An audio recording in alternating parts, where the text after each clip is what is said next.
So what I'd like to ask you is, in your work, how do you help people move from that mind ship? It's almost a mind. And take three. Hello, and welcome to this edition of the Circularists. I am thrilled to be interviewing Tiago. Tiago, welcome. Thank you for joining me. Thank you. Thank you for having me. Have you with us. So, Tiago, we're going to be talking about design, regenerative design, designing for tomorrow. We're going to be talking about diversity and culture in all of that. That's my brief summary. I'm going to hand over to you. Would you like to tell us all about your work, your passions, and your vision? Yes, sure. Thank you. Yeah, first I want to say, when I think about regenerative design, I try to go back way in time because, we are using terms, call it regenerative, or, through the time, this has been just design. So I try to, as part of my work, to connect what is, I used to call new eyes and old eyes. So when I talk about old eyes, it's like looking back in traditional or indigenous or ancestral time and see that these people have been just doing design, as we call it today, and not really call it as regenerative, because that was already embedded there, it was incorporated in the way we do things. So this is part of I think this is the core of my work, if I could say. Let me just read that back to you. So I understand what you just said is you're working in regenerative design. You're thinking about building tomorrow informed with indigenous values of regeneration. Sure. So thinking about our creativity, our relationship to the earth. But let's go back to what you said about old eyes, new eyes. Could you just tell us what that's about? I love the sound of it. Okay, I'm borrowing this from organization that I also work for. It's called 7 Generations Labs. 7 Generations principle. Okay, we can go back to that. Yeah, indeed. The principle of the organization is also to connect the new eyes with the old eyes. And it's a vision from an indigenous leader who shared this vision of we needed to sustain the 7 generations that will come in their path, so that we can regenerate. They look at things as, in general, say, in a much longer perspective, like thousands of years. So reading that back to you then, this 7 generations principle is that whatever we build now, we're mindful of the impact 7 generations down the road. Tiago, there's a lot of work to do, isn't there? It's a big task that we're looking up at. Where do we start? Where are you starting with your work? From my point of view, it all started from the learning process. So from the regenerative design, more from the modern and Western, a lot of people are talking about unlearning. Unlearning. So imagine that we have a cup and it's full of questions, full of wonders, full of pressure. How we can, unpack all this or become empty so we can be open to diversity. So Tiago, you mentioned a word there, unlearning. And I first heard that used in the home education space, where they're letting go of the institutionalized nature of learning and doing something a little more self-driven.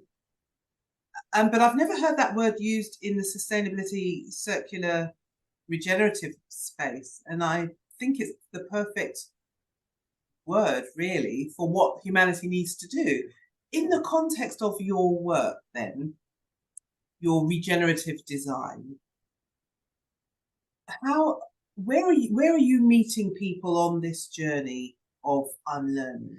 So I see this unlearning as a generational generational process. That's why, you know, we were mentioning about the 7 generations. Yeah. And I see that one of my tasks here is also to be patient, which it can be a bit crazy to think about when you see all the, you know, speed of the changes that we are going through, and a lot of suffering, and a lot of deaths as well, all over the world. The floods, the fires, the catastrophes.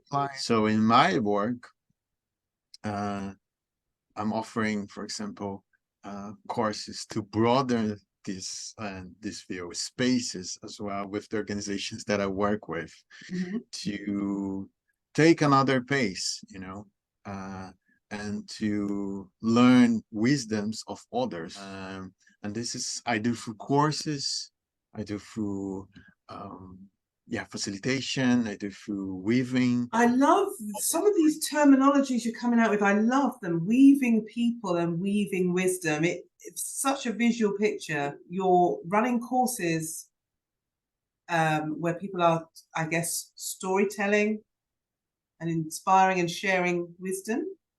That's one of the things that I do, and together with the 7 Generations Labs.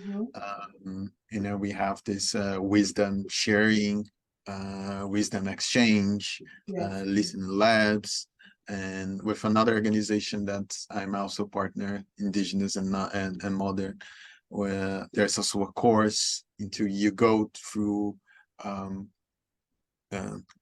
to a path.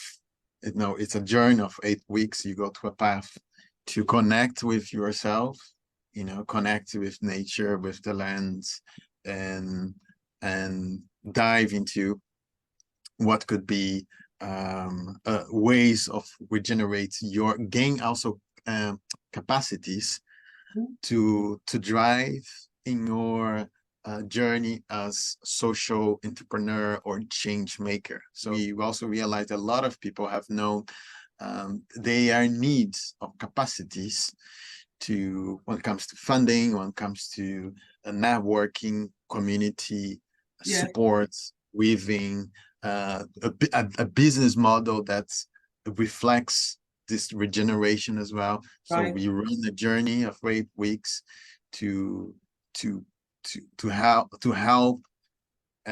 people all over the world, also indigenous leaders as well, to connect, to weave as well. So I love the sound of your work. How in your courses do you help people to make these shifts? Just could you give some examples of how you help people to make a mindset shift from living in a consumerist capitalist society where it's all about, you know, your worth is what your self-worth is your net worth, to then moving to something more peaceful and earth-oriented? How are you doing that? I think we do together, you know. That's this African proverb, go fast. Oh, okay. Yeah, you know this one, if you want to go fast, you go alone. But if you want to if you want to take a long journey and go further, you go together. And I think this really happens in community. So I think community is a big part of like weaving this knowledge, this wisdom. So I think it's a lot of to do with a reflection. So I offer in the courses like moments where people can talk with each other and see different points of views. Because we also we're living in a polarization, world.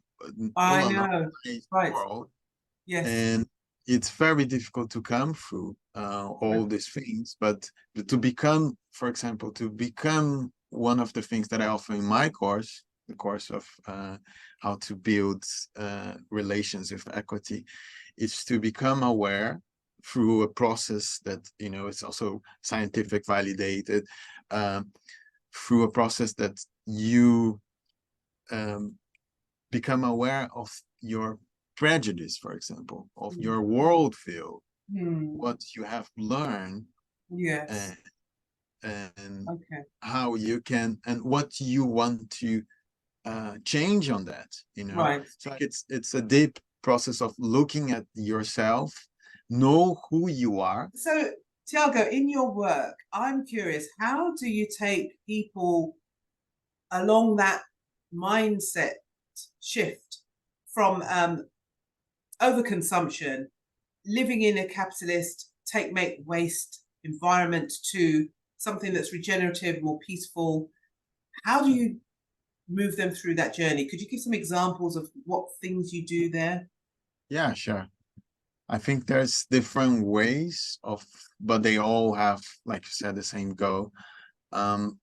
If I could describe what connects them, I think it's sharing perspectives, you know, sharing wisdom, sharing, and when I talk about the wisdom, it's your own experiences as well, and reflect then with others people's experience from different pathways. We believe that everyone has the richness of diversity. Everyone has a piece of the truth. Right. So if you can get it, all the pieces of the truth, we can make better decisions and more sustainable decisions for the future, right? So that's one way to do it. The other way, which is also connected, that I do, is this also in one of the courses I share, call it Building Relationships with Equity. It's also about, when I talk about sex and gender, I talk about some prejudice and bias, and how to hold these spaces with safe, with include places that are inclusive and safe, Right. for most of people, for everyone. Right. So in there, I share stories of people having how their life, or what prejudice they face, how it's not a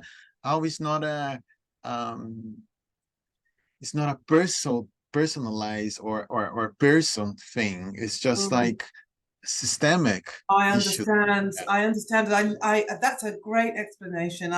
So what I've understood from what you're saying there, I asked you how you take a person through that transition, and you said you don't take one person in isolation. It's a systemic group activity. And what I loved is that you said you want to extract pieces of truths. And Yes. so what I love about what you just said is you're finding common ground between people with different positions, which is it's a very healing, collaborative thing to do. It sounds really positive. Definitely. There's also something very rich and profound there that I believe it's much needed now. Fascinating. So many ideas have come out of this. I've loved talking to you. I hope you've enjoyed it too. So thank you. Oh, thank you very much for this opportunity. I think, I feel blessed also to be here and honored. I'm happy that we and people that are watching this are responding to this call of the earth, you know, to heal. So thank you. Wonderful. Thank you so much. Take care. Bye-bye.